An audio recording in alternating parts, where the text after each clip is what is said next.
Génibet, Paris-Picanly. En ce moment, profitez de 250 € de bonus de bienvenue.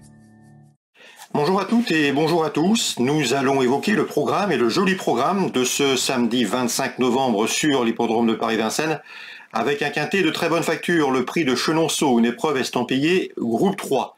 Nous évoquerons donc cette compétition dans la première partie de l'émission et dans la deuxième, je vous transmettrai des informations, des conseils de jeu pour Vincennes, mais également des coups de cœur pour la Réunion 4 à Reims, puisque j'ai pu discuter, m'entretenir avec plusieurs professionnels y participant, certains d'entre eux affichant un réel optimisme. Sachez par ailleurs que vous pouvez toujours liker ce programme, le partager, et ce via nos différents réseaux sociaux, que ce soit Facebook ou encore Twitter, ne vous en privez surtout pas. Donc partagez cette émission via nos réseaux. Le prix de Chenonceau, c'est le quintet de ce samedi 25 novembre. Nous avons au départ sans doute le chef de file de sa promotion, c'est le 14 Just Rattree qui a fait sensation au printemps et au cours de l'été. Il serait sans nul doute parti favori du critérium des 4 ans s'il n'avait connu un problème d'hernie inguinale. Le cheval reste sur 7 succès, il effectue sa rentrée, il n'a pas été revu depuis le mois de septembre et sa victoire dans le prix Gaston Brunet, mais sa qualité devrait pouvoir compenser, c'est un cheval de tout premier plan. Le numéro 14, Just Rattree, à mon avis, il peut s'imposer pour sa rentrée. Je lui poserai principalement le numéro 9, It's a Dollar Maker, qui avait terminé 3e du critérium des 5 ans derrière Ida Otillard. La dernière fois, dans le prix Marcel Laurent, il n'a pas bénéficié d'un bon parcours, le nez au vent. Il vaut mieux que ne l'indique son classement brut enregistré ce jour-là. Sachez qu'il fait partie des espoirs de Sébastien Garato pour ce meeting numéro 9, It's a Dollar Maker. On peut le reposer le numéro 10, Josh Power, qui avait été lauréat et sacré dans le critérium des 4 ans au mois de septembre. Auparavant, ils étaient classés 2e derrière notre favori Just Rattree. À mon avis ici, c'était également une belle chance, même s'il effectue sa rentrée, même s'il n'a pas été revu depuis son sacre dans le critérium. Ce numéro 10, Josh Power, fait partie des choix prioritaires. Attention également au numéro 5, Indexes Bleu, un cheval assez athlétique, un cheval dur à l'effort, adepte des parcours de tenue. J'ai bien aimé sa 2e place obtenue dernièrement dans le prix Pierre Van Troyen. À mon avis, dans ce lot, ce numéro 5, Indexes Bleu, peut parfaitement conserver une place parmi les 4 premiers. On peut le reposer le numéro 12, Cashbank Bidji, bonne jument, 2e d'Ida Otillard à l'occasion d'une prestation enregistrée l'hiver dernier. Dans la foulée, Cashbank Bidji avait signé une 2e place intéressante dans un groupe 1, le prix Bold Eagle au cours de l'hiver, c'était fin janvier. Depuis, elle a effectué sa course de rentrée dans le prix Marcel Laurent, bonne 6e à mon avis. Elle va monter en puissance, il faut commencer à lui faire confiance. Le numéro 7, c'est Isla Jet qui n'a pas eu un départ des plus favorables dernièrement dans le prix Émile Biesière. Elle a manqué son départ, mais elle est revenue prendre une bonne 4e place. C'était face à des chevaux plus âgés qu'elle, des chevaux de la trempe de Bill Jackson ou encore Harlem de Lucie. Donc la perf était bonne dans ce lot. Je pense qu'une place peut lui revenir. Je retiendrai également des chevaux scandinaves, le 3 Kagan présenté par Robert Berg. Il a couru des bons lots en Scandinavie et pour ses débuts en France, il sera pieds nus, on se méfiera pour une place, tout comme le 4 Global Dancer dans cette épreuve qui sera ici déféré des 4. C'est une pouliche qui a également des références à faire valoir dans le nord de l'Europe. Résumé chiffré pour ce quintet prix de Chenonceau.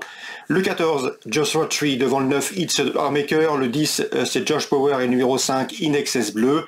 Ensuite le 12, Cashbank Bidji. Le 7, Isla Jet. Le numéro 3, Kagan. Et le numéro 4, à savoir Global Dancer. En cas partant, on pourrait éventuellement se pencher sur la candidature du numéro 8 dans cette épreuve qui se tiendra donc en embuscade. On se retrouve désormais pour les coups de cœur. En ce moment, profitez de 250 € de bonus de bienvenue. Voici désormais mes informations et conseils de jeu pour ce programme du samedi 25 novembre. On va commencer par Vincennes et l'épreuve d'ouverture, une belle compétition, le prix Bourasi. Dans cette épreuve, le 108 Lopegna s'annonce redoutable. Elle affiche 4 courses au compteur pour déjà 3 succès.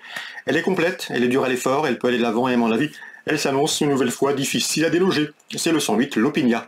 On lui opposera ses dauphines dans le prix Marcel Daujean, le 7 Listen to the Music, le 6 Lila Castel en constant progrès et le numéro 5 Luna Novaguen, respectivement affichés 2e, 3e et 4e du prix Marcel Daujean le 20 octobre derrière Lopegna. 108 derrière 7-6-5. Dans la suivante, la deuxième, le 209 Luciano Menues s'annonce redoutable. À l'instar de l'Openia, il affiche 3 victoires en 4 courses courues et à mon avis, il devrait améliorer ce score ici dans ce Prix Timoco, le 209 Luciano Menues, candidat à un nouveau succès. Je me méfierai pour lui du 7 Lemon Tree, qui est en constant progrès mais qui se présente de manière rapprochée. Dans la sixième, Nicolas Delamare affiche un optimisme assez relatif avec le 611 Irving Herald. Le cheval est bien, se présentera ici à Vincennes en bonne condition, il sera pieds nus. Il pourrait bien venir corser les rapports du trio, le 611 Irving Herald, qui sait finir vite lorsqu'il bénéficie d'un parcours caché. À mon avis, il constitue un rival sérieux pour le 6 Interim Boy, réservé pour ce meeting et restant deuxième à Vincennes le 6 novembre. Et le numéro 13, Into Marancourt, qui vient de prouver sa forme en s'imposant récemment sur la piste de Laval. Donc la sixième, pourquoi pas tenter le 6, le 11 et le 13. Concernant Reims, c'est la réunion 4. Dans la première, nous avons des sujets d'avenir au départ. Le 107 Lionheart a débuté victorieusement à Lisieux, corde à droite. Il devrait répéter. Il peut toutefois redouter le 6, Lucky Piga, qui reste également sur une victoire corde à droite à Cabourg. Et le numéro 7, la Starrock, qui elle reste sur un succès à Châteaubriand. Mais face à ces 3-2 ans, je me méfierais du 101 Lord, un Lord qui fait l'objet de bruits favorables et qui s'est qualifié dans un bon temps, dans un bon chrono. Donc dans la première, pourquoi pas tourner autour du 4, du 1, du 6 et du 7 pour d'éventuels trios ou Super 4.